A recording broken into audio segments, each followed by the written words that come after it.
catedrático de la Universidad Nacional Autónoma de México. Francisco, muy buenas tardes.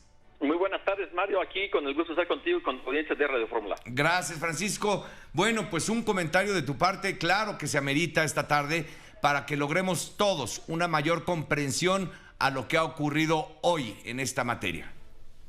Es importante decir lo que ocurrió hoy en el Pleno de la Suprema Corte y de entrada, diciéndolo de una forma muy puntual, se perdió una muy valiosa oportunidad para que la Suprema Corte pudiera eliminar la prisión preventiva oficiosa desde la Constitución.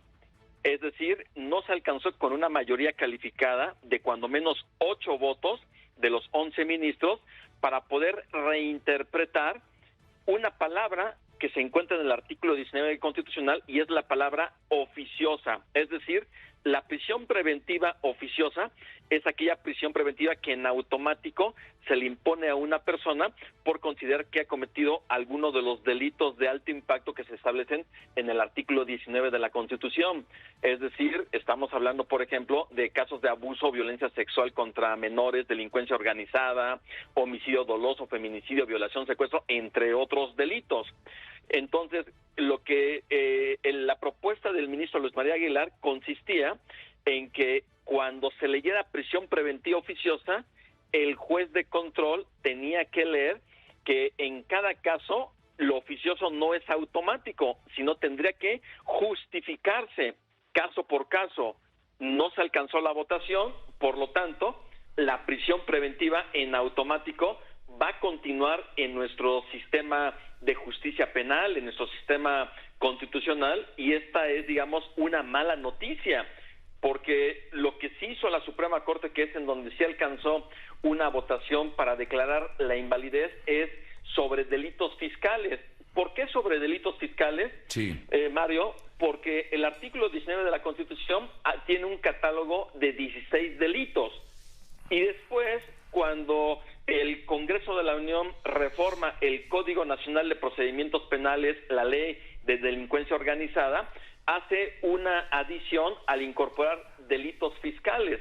Es decir, estamos hablando ahí de delitos cometidos por factureros, defraudadores fiscales y contrabandistas.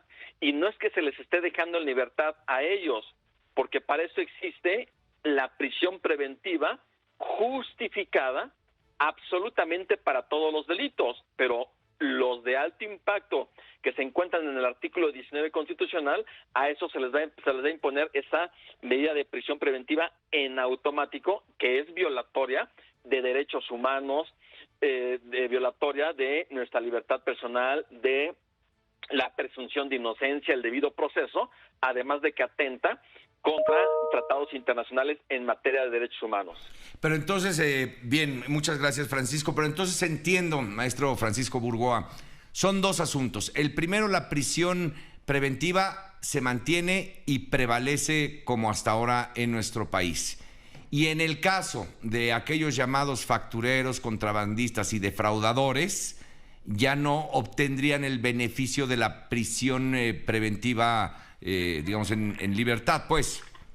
O sea, en el caso de ellos, lo que de hecho todavía no adquiere validez hasta que la Suprema Corte no le notifique al Congreso de la Unión, seguirá aplicándose para aquellos defraudadores fiscales, para aquellos personas que se encuentran en estos supuestos de contrabando o factureros que exhiben facturas falsas.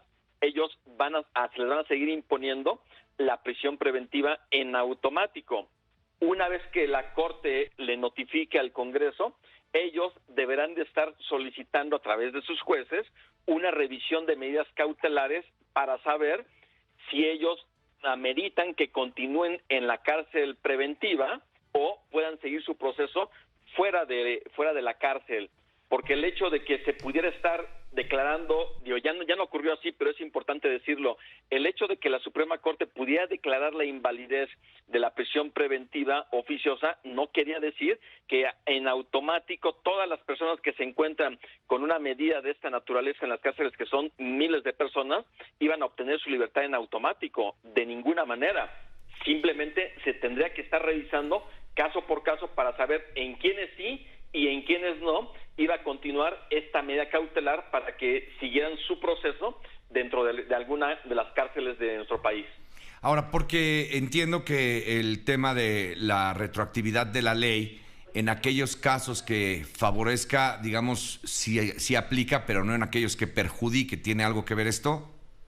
Bueno, es importante que lo preguntas, Mario, porque la prisión preventiva oficiosa forma parte de un proceso de impartición de justicia.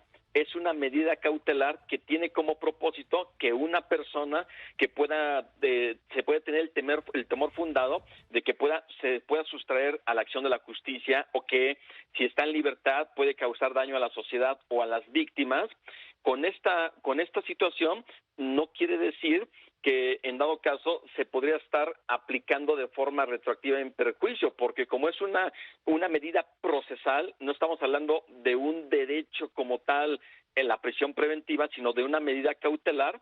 Por eso es que, aunque estemos hablando de este tema de la sí o no retroactividad de la ley, simplemente lo que implicaría es revisión de caso por caso, pero lo único que va a ocurrir para que haya revisión de caso por caso es para todas aquellas personas que actualmente están sujetos a prisión preventiva oficiosa por haber cometido uno de estos delitos de fiscales, sobrefactureros, defraudadores fiscales o contrabandistas.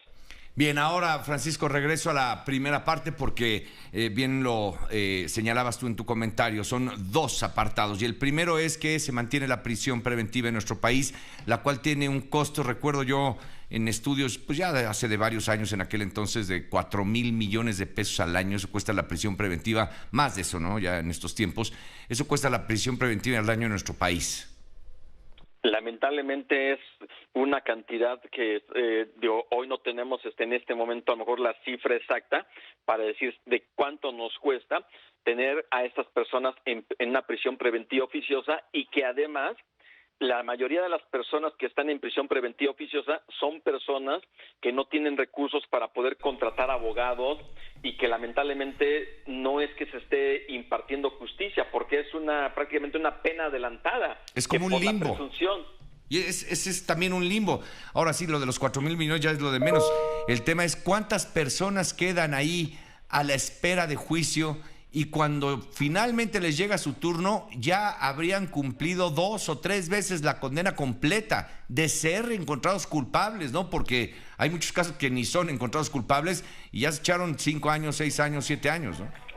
Mario, qué bueno que haces esta precisión, porque de hecho la Corte Interamericana de Derechos Humanos está discutiendo un asunto en donde 2 mexicanos estuvieron en prisión preventiva por 20 años, 19, 20 años, cuando el Código Nacional de Procedimientos Penales establece que el tiempo máximo que una persona puede estar en prisión preventiva será de 2 años.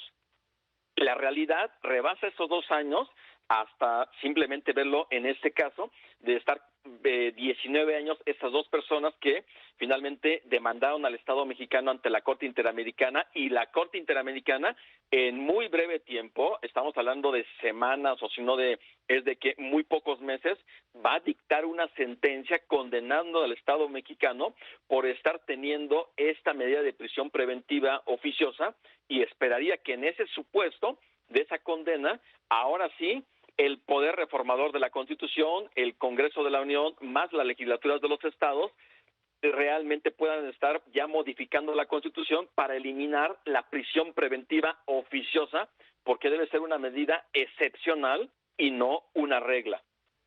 ¿Cuántas personas, no sé si en el ámbito jurídico, que es en el que te desempeñas, Francisco Burgoa, cuántas personas se estima que debieran estar fuera de la prisión preventiva oficiosa? Digamos, porque han rebasado los 2 años. ¿Hay un porcentaje, hay un estimado, acaso? Mira, debe de haber obviamente cifras específicas, pero simplemente tomamos en cuenta lo siguiente. Hay 220,000 personas que se encuentran en la cárcel. De esas 220,000, 92,000 son las que se encuentran en prisión preventiva. 92,000 personas en todo el país. Y de esas 92,000, sí sería importante tener una cifra exacta para saber cuántas ya han rebasado los 2 años. Y yo creo que más de la mitad sí se estarían rebasando los 2 años. ¿Y por qué no se hace una revisión? Porque el sistema de impartición de justicia en ese supuesto está rebasado. Y luego las personas que están con esa medida no tienen a un abogado particular para que presente una revisión de medida cautelar y puedan obtener su libertad siguiendo en proceso, pero estando ya en libertad. Y digamos, es parte de esta medida que es contraria a los derechos humanos reconocidos en nuestra Constitución y también de los tratados internacionales de los que el Estado mexicano es parte.